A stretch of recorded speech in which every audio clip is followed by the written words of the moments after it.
नमस्कार, मी रश्मी श्वास सुखासमध्ये आपलं स्वागत करते. आज आपण गाईच्या चिकापासून खरवस कसा करायचा, तेही साखर वापरून ते पाहणार आहोत. मस्त असे समोर दिसणार अगदी पांढरा शुभ्र असा खरवस कसा करायचा ते पाहूया. चला तर पाहूया. यासाठी लागणारे साहित्य. इथे मी अर्धा लिटर गाईचं चीक घेतलेलं आहे. तसेच समप्रमाणात मी इथे साधं दूध आपलं घेतलेलं आहे. ते मी गरम करून थंड करून घेतलेलं आहे. नंतर आपण इथे पाव किलो साखर घेतली ती मी दळून घे म्हणजे पिठी साखर करून घेतलेली पाव किलो साखरची. नंतर इथे पाव चमचा मी काळी मिरी घेतलेला आहे आणि अर्धा चमचा मी इथे वेलची पावडर घेणार आहे. मित्रमैत्रिणींनो, चिकाचं दूध जे असतं ना, त्याच्या बरोबर समप्रमाणात आपण साधं दूध घेणार आहोत आणि साखर त्याच्या निम्मी म्हणजे जेवढं दूध आहे ना चिकाचं त्याच्या निम्मी आपण साखर घेतलेली आहे. एका पसरट भांड्यामध्ये आपण दोन्ही दूध घेणार आहोत. म्हणजे ज्यामध्ये आपण बनवणार आहोत ना, त्याच भांड्यात मी डायरेक्ट तयार करायला घेतलेलं आहे. इथे आपलं साधं दूध आणि चिकाचं दूध. चिकाच्या दूधचा रंग जो असतो ना, थोडासा पिवळसर असतो. हे बघाल आपण.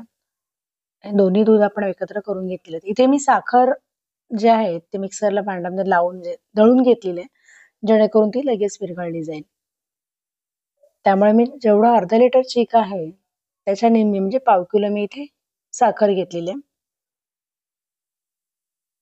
आपण बघाल आता ती लगेच म्हणजे विरघळू शकते. नंतर आपण त्यामध्ये काळी मिरीची पावडर आहे ते पाव चमचा घेतलेली आहे. ती सुद्धा तुमची इच्छिक आहे. म्हणजे तुम्हाला नको असेल, आवडत नसेल तर तुम्ही नाही घातलात तरीही चालेल. पण वेलची पावडर मात्र आपण इथे आवर्जून घाला. म्हणजे अर्धा चमचा मी इथे वेलची पावडर घालणार आहे. इथे मी केशर वगैरे घातलेलं नाहीये, कारण मी पांढरा शुभ्र असा आपला खरवस तयार करण्यासाठी मी इथे केशरचा वापर अजिबात केलेला नाहीये. आपली साखर आता व्यवस्थित विरघळून म्हणजे मिक्स झालेली आहे. नंतर त्यामध्ये आपली ही काळी मिरीची पावडर आणि वेलची पावडर आपण घालून घेणार आहोत. थोडंसं आपण ते मिक्स करून घेऊया.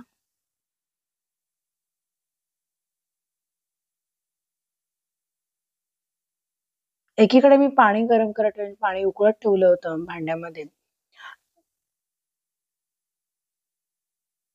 आपलं ते मिक्स झालेलं आहे. पाण्याला तोपर्यंत पाणीही आपलं गरम झालेलं आहे.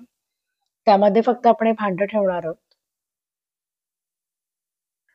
खरवस होण्यासाठी बरोबर तुम्ही 20 मिनिटं मोजून ते गॅसवरती मीडियम फ्लेमवरती ठेवलात, की नंतर तुमचा खरवस अगदी मस्त असा तयार होतो. आता आपण त्यामध्ये करून मिक्स झालेलं आहे जे मिश्रण, ते आपण इथे ठेवून देऊया भांड्यामध्ये.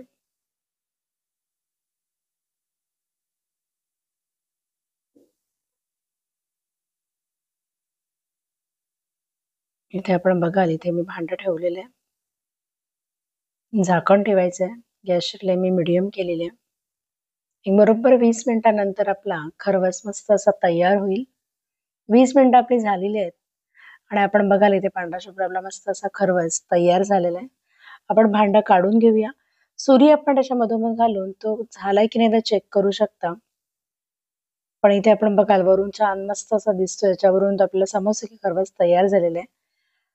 त्याच्यानंतर आपण थोडासा सेट होण्यासाठी आपण एक साधारण 2 तास तरी फ्रीजमध्ये ठेवणार आहोत किंवा बाहेर ठेवलं तर पूर्णपणे थंड होऊन द्यायचं. नंतर आपण त्याचे भाग करून घ्यायचे. पण 2-3 तास तुम्ही जर फ्रीजमध्ये ठेवलात ना मैत्रिणींनो, तो छान असा सेट होतो. त्याचं पाणी-पाणी होत नाही. 2 तासानंतर मी हा खरवस आता कट करायला घेतलेला आहे. साइडने सुद्धा थोडंसं मी सोडून घेणार आहे. मस्त असं आपले पीसेस निघतात. पण पूर्णपणे थंड झाल्यानंतरच तुम्ही तो खरवस कट करायला घ्या किंवा त्यातून भांड्यातून काढा, तरच तो व्यवस्थित होईल. नाहीतर त्याचं गरम करून तुम्ही काढायला गेलं तर त्याचं पाणी सुटलेलं असतं आणि ते सुद्धा जास्त पाणी येईल आणि मग त्याची मजा राहणार नाही. तुम्हाला मी एक पीस आता काढून दाखवते इथे.